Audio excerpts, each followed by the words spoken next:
2023년 7월 21일 금요일 새벽 기도를 함께 드리겠습니다. 하나님의 말씀은 욥기 41장 말씀입니다. 내가 낚시로 리워야단을 끌어낼 수 있겠느냐? 노끈으로 그 혀를 맬 수 있겠느냐? 너는 밧줄로 그 코를 꿰을 수 있겠느냐? 갈고리로 그 아가미를 꿰을 수 있겠느냐? 그것이 어찌 내게 계속하여 간청하겠느냐? 부드럽게 내게 말하겠느냐? 어찌 그것이 너와 계약을 맺고 너는 그를 영원히 종으로 삼겠느냐? 내가 어찌 그것을 새를 가지고 놀듯 하겠으며 내 여종들을 위하여 그것을 메어두겠느냐? 어찌 장사꾼들이 그것을 놓고 거래하겠으며 상인들이 그것을 나누어 가지겠느냐? 내가 능히 많은 창으로 그 가죽을 찌르거나 작사를 그 머리에 꽂을 수 있겠느냐? 내 손을 그것에게 얹어보라. 다시는 싸울 생각을 못하리라. 참으로 잡으려는 그의 희망은 헛된 것이니라. 그것의 모습을 보기만 해도 그는 기가 꺾이리라. 아무도 그것을 격동시킬 만큼 담대하지 못하거든 누가 내게 감히 대항할 수 있겠느냐? 누가 먼저 내게 주고 나로 하여금 갚게 하겠느냐? 온 천하에 있는 것이 다 내 것이니라. 내가 그것의 지체와 그것의 큰 용맹과 늠름한 체구에 대하여 잠잠하지 아니하리라. 누가 그것의 겉가죽을 벗기겠으며 그것에게 겹체가를 물릴 수 있겠느냐? 누가 그것의 턱을 벌릴 수 있겠느냐? 그의 둥근 이틀은 심히 두렵구나. 그의 질비한 비늘은 그의 자랑이로다. 든든하게 봉인하듯이 닫혀 있구나. 그것들이 서로 달라붙어 있어 바람이 그 사이로 지나가지 못하는구나. 서로 이어져 붙었으니 능히 나눌 수도 없구나. 그것이 재채기를 한즉 빛을 발하고 그것의 눈은 새벽의 눈꺼풀 빛 같으며 그것의 입에서는 횃불이 나오고 불꽃이 튀어나오며 그것의 콧구멍에서는 연기가 나오니 마치 갈대를 태울 때에 소식 끓는 것과 같구나.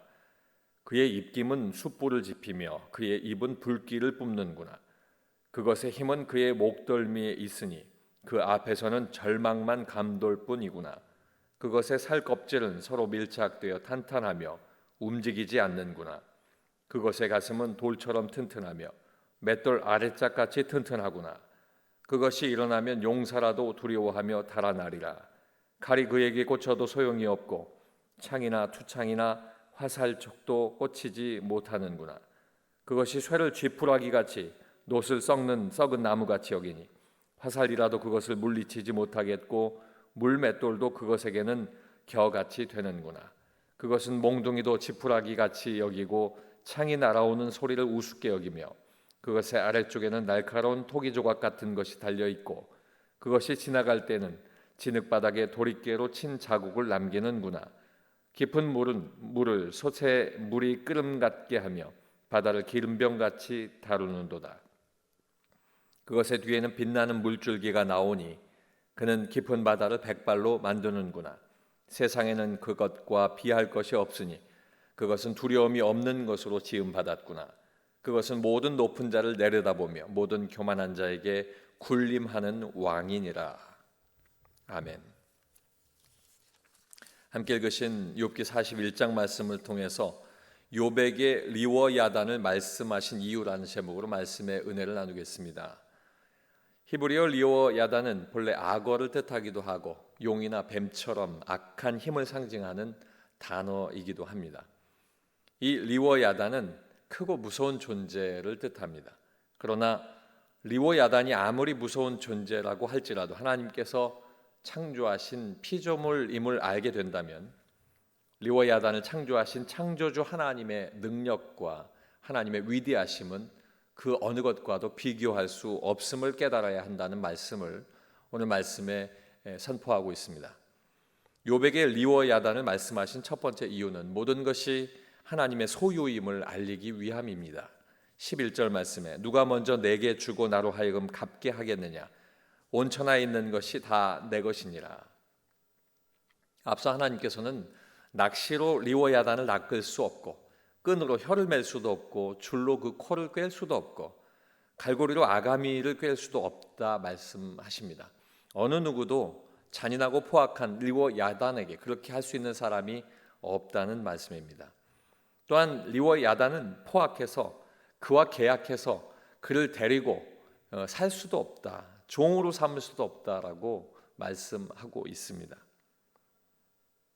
결국 사람이 하나님께로부터 돌아서서 스스로의 죄악의 길을 걷기 시작하면서 생육하고 번성하고 다스리라고 하는 그 권리도 하나님 앞에서 사라졌다라고 하는 것을 깨닫게 하시는 것입니다. 결국 그 권리가 깨진 것입니다.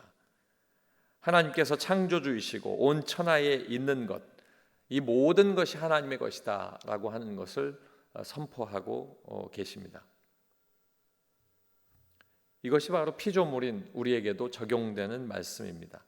우리가 가지고 있는 모든 지혜와 우리가 살아가는 삶 속에 있는 개개인의 능력들, 그 모든 것까지도 하나님께서 주셨다 하는 것이고 우리는 하나님의 것입니다.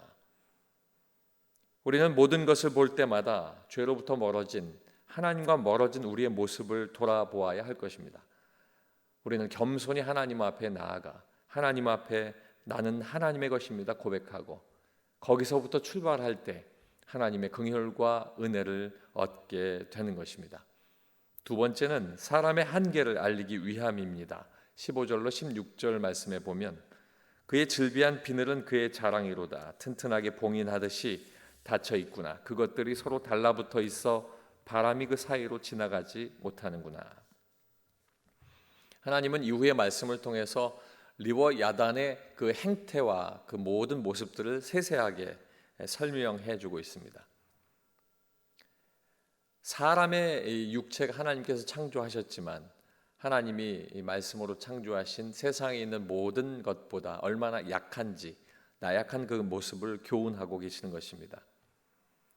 이 리워 야단은 가죽과 강한 턱과 촘촘한 비늘과 또 그의 강력한 이빨 등 이 모든 것들이 강인하다고 하나님은 말씀하고 있습니다. 특별히 비늘은 견고하고 공기조차 그 사이를 비집고 들어갈 수가 없다라고 기록하고 있습니다. 그 단단한 비늘이 하나님께서 만드신 리워 야단을 스스로 보호하고 있음도 이야기하는 것입니다. 이처럼 하나님께서 말씀하시는 리워 야단의 신체가 하나님의 뜻에 따라 설계되어지고 만들어진 것임을 하나님은 계속 반복해서 이야기하십니다. 그것은 하나님만이 하실 수 있었던 일이라는 것입니다. 욥에게 이 악어와 같은 리워 야단을 세세하게 설명하신 하나님의 뜻은 창조주이시며 전능자이신 하나님 앞에 피조물인 사람은 한계가 있다 하는 것을 분명히 깨닫게 하시기 위함입니다. 한계를 안다는 것은 사람인 내가 하나님 앞에서 겸손해야 한다는 것을 뜻하고 있습니다. 사랑하는 성도 여러분, 욥에게 리워 야단을 얘기한 것이 바로 이것인 것처럼 우리도 하나님 앞에 앞서 나가지 않는 겸손한 삶을 살기를 소망합니다. 마지막 세 번째는 사람이 하나님 중심의 삶을 살아야 함을 알리기 위함입니다. 33절 말씀에 세상에는 그것과 비할 것이 없으니 그것은 두려움이 없는 것으로 지음 받았구나. 하나님 말씀은 사람이 리워 야단을 제어할 수 없다 하는 것입니다. 이렇게 말씀하심은 욥이 자기가 생각하는 의로움을 스스로 자랑할 수도 없음과 피조물인 사람이 하나님을 판단할 수가 없다 하는 것을 알게 하기 위함입니다. 창조하신 이 나약한 사람, 하나님의 능력으로 강하게 되었고 하나님의 명령으로 모든 피조물이 사람에게 다스림을 받을 수 있도록 하나님께서 하셨는데 하나님께서 그렇게 하심은 사람에게 강함이 있는 것이 아니라 전능하고 강하신 하나님께서 베푸신 은혜인 것을 알려주고 계시는 것입니다. 더 나아가서는 강한 힘을 가진 리워 야단도 하나님 앞에 복종하는 것처럼 연단 가운데 있으나 하나님 앞에 전적인 순종을 보이지 못하는 욥의 신앙이 평가받아야 하는 것, 그것은 당연한 것입니다. 그러므로 우리는 하나님께 감사와 찬양과 영광을 돌리면서 살아가는 내 모든 삶, 자유의지를 주신 내 모든 삶은 내 중심의 삶이 아니라 하나님의 중심의 삶을 살 때 하나님께서 기뻐하시고 하나님께서 함께 하신다는 이 사실을 오늘 이 새벽에 함께 하시고 기도하실 때에 내 삶을 하나님 앞에 다시 돌아보며 기도하는 복된 시간이 되시길 주님의 이름으로 축원합니다. 기도하겠습니다. 사랑 많으신 아버지 하나님, 이처럼 창조주 하나님의 능력과 위대하심을 욥에게 알리신 것은 우리가 하나님의 소유이고 또한 하나님께서 우리에게 우리의 한계를 알게 하시며 또한 우리는 하나님의 중심의 삶을 살아야 할 것을 말씀하신 것이니 아버지 새벽에 기도할 때 나의 교만을 깨뜨리시고 내가 하나님보다 앞서가지 아니하며 하나님 앞에 구하고 하나님 앞에 간절히 소망할 때 하나님의 때에 응답받는 복된 삶 될 수 있도록 인도하여 주시옵소서. 예수님의 이름으로 기도하옵나이다. 아멘.